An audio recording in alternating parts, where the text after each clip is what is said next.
आज संपूर्ण महाराष्ट्रामध्ये देशामध्ये हनुमान जयंती साजरी केली जाते आणि मुंबईच्या कुर्ला विधानसभेचे आमदार मंगेश कुडाळकर यांच्या कार्यालयात सुद्धा त्यांनी हनुमान जयंती साजरी करायला घेतली। मी त्यांच्या कार्यालयात आहे, आपण ही सगळी दृश्य या ठिकाणी पाहतोय। कार्यकर्ते सोबत आणि प्रभू श्रीरामाचा फोटो या ठिकाणी आहे आणि त्यासोबतच हनुमानाची मूर्ती या ठिकाणी स्थापन करून बजरंगबली की जय असा नारा सुद्धा दिला जातोय। आपण थेट त्यांच्याकडे जाणार आहोत, बातचीत करणार आहोत। आजचा दिवस किती महत्त्वाचा आहे तुमच्यासाठी?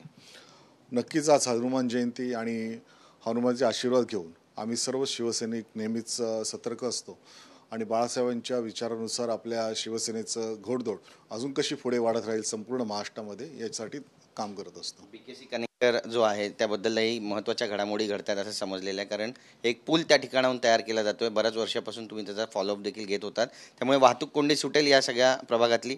नक्कीच या संदर्भामध्ये सातत्याने चुनाभट्टीमधील, सायनमधील, कुर्ल्यामधील सर्वच नागरिकांच्या तक्रारी होत्या आणि मध्यंतरी तो प्रियदर्शनी सर्कल या ठिकाणी सातत्याने लेफ्ट राईट अशा प्रकारची वाहतूक त्या ठिकाणी सुरू होती, पण ती नंतर बंद झाल्यानंतर सायन मार्गे येणारे लोक त्यांना कुर्ल्यापर्यंत किंवा चेंबूरपर्यंत पुढे जाऊन सिग्नल मार्गे त्यांना युटर्न घ्यावं लागत असे।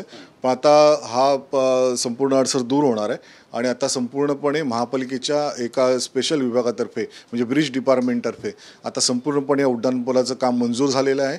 जवळजवळ 125 कोटी रुपये या संदर्भात मंजूर झालेलं आहे, टेंडरसुद्धा झालेलं आहे, वर्क ऑर्डर आलेली आहे आणि आता प्रत्यक्षात कामाला त्या ठिकाणी सुरू झालेली आहे आणि प्रियदर्शनी सर्कलच्या आधीच त्या ठिकाणी सायन कनेक्टर उतरल्यानंतर लगेचच त्या ठिकाणी उड्डाणपुलाचं काम आणि युटर्न ह्या ठिकाणी प्रस्तावित आहे, तो सुद्धा काम आता सुरू झालेलं आहे आणि ते काम लवकरात लवकर सुरू होईल। मला वाटतं मुंबईतला त्या ईस्टर्न एक्सप्रेस हायवेवरचं पहिलंच असा ब्रिज असेल की तो युटर्न आहे संपूर्ण। पण चुनाभट्टी फाटक आहे त्या ठिकाणी सुद्धा आता आणखी एक फ्लायओव्हर तयार होतो अशी पण माहिती मिळते आणि त्याचा देखील पाठपुरावा तुम्हीच करताय। कधीपर्यंत हा पूल होईल या संदर्भात सुद्धा जवळजवळ आपण बरीच मिटिंगी घेतल्या होत्या। जवळजवळ 3 ते 4 वर्षाच्या अथक प्रयत्नानंतर हा सुद्धा उड्डाणपूल मंजूर झालेला आहे आणि त्याचं वर्क ऑर्डरसुद्धा मेच्या पहिल्या आठवड्यामध्ये येऊन लगेचच त्याचा शुभारंभ होऊन त्याही कामाला सुरुवात होणार आहे आणि जेणेकरून त्या चुनाभट्टीमध्ये जो रेल्वेचा फाटक आहे तो आज न उद्या बंद होणार होता आणि त्याच्यामुळे आम्ही नक्कीच लोकांना चुनाभट्टी आणि सायनमधील सर्वच लोकांना, कुर्ल्यामधील लोकांना त्या ठिकाणून ये जा वाहतूक सुरळीत व्हावी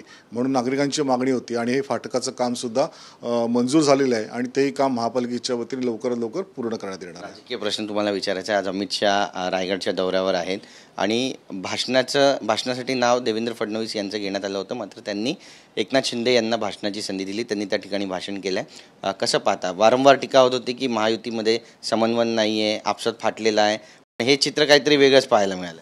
आपण बघितलं असेल तर महायुतीचे सर्वच लोक एकमेकांसोबत आहेत, मग ते शिवसेना, भाजपा आणि राष्ट्रवादी अजितदादा असे सर्वच पक्ष, जे 3 पक्ष आमचे आहेत ते 3 पक्ष एकत्र आहेत। एखादा कुठलाही कार्यक्रम असेल तर एकाने जरी प्रतिनिधित्व केले तरी ते सर्वांनाच तो एक प्रतिनिधित्व लाभतं, अशा प्रकारचं एक संवाद या ठिकाणी आपल्याला बघायला मिळेल आणि एक संवाद चांगल्या प्रकारे चालू आहे। माननीय मुख्यमंत्र्यांनी उपमुख्यमंत्र्यांचं नाव घेतलेलं आहे, म्हणजे त्यांना मोठेपण दिलेलं आहे आणि त्याच्यामुळे नक्कीच एक संपूर्ण प्रतिनिधित्व शिंदे साहेबांच्या रूपाने त्यांनी तिथे त्यांना बोलायला दिलेलं आहे। नक्कीच म्हणजे विकासाची गाडी आता आणखी जोरात धावेल असं म्हणावं अमित शहा यांच्या आल्यानंतर महाराष्ट्रात। अमितजी आल्यानंतर नक्कीच त्या ठिकाणी आपल्या मुंबईमध्ये ते नक्कीच एक चांगला एक संदेश घेऊन येतात, एक उद्देश घेऊन येतात आणि चांगला संवादसुद्धा त्याच्यामुळे महायुतीमध्ये होतो आणि नक्कीच काही चांगले प्रकल्पसुद्धा, काही गोष्टीसुद्धा ते महायुतीचे आणि या सरकारसाठी सुद्धा ते देत असतात। एक त्यांचे आशीर्वाद या महायुतीच्या सर्वच महायुतीसोबत आहेत आणि कार्यकर्त्यांनासुद्धा आहेत। नक्कीच एक महत्त्वाचा प्रश्न तुम्हाला विचारायचा आहे। संजय राऊत यांनी काल रात्री एक ट्विट केलं आहे, बकऱ्याचा फोटो त्यांनी लावला आहे आणि खबर पता चली की या मथळ्याखाली त्यांनी एक फोटो ट्विट केलेला आहे। कसं पाहता याकडे?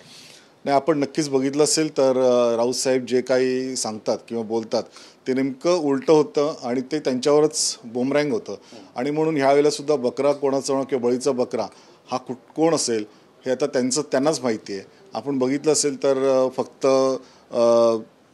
संवाद घडवायचा किंवा एखादे ट्विट करून आपल्याला प्रसिद्धी माध्यमामध्ये अधिकाधिक कशा पद्धतीने एक कॉन्ट्रोवर्सी निर्माण होईल अशा प्रकारचं वक्तव्य करायचं हे त्यांचं आता नेहमीच झालेलं आहे।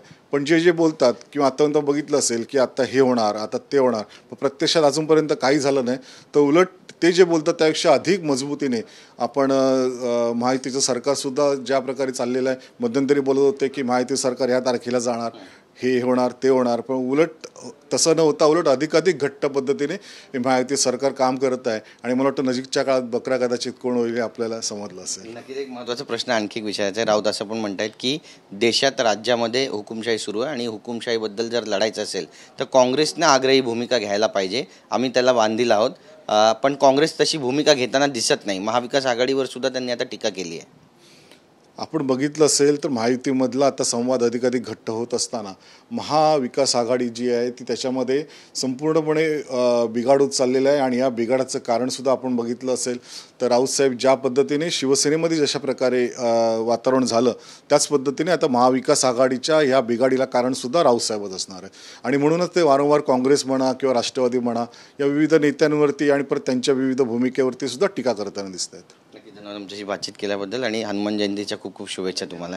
तर आपण पाहतोय हनुमान जयंतीचा उत्साह पाहायला मिळतोय ठिकठिकाणी आणि नेते सुद्धा आता त्यांच्या कार्यालयामध्ये हनुमान जयंती मोठ्या उत्साहात साजरी करतात. कॅमेरा पर्सन रोशन गायकवाडसह गिरीश गायकवाड, TV9 मराठी, मुंबई.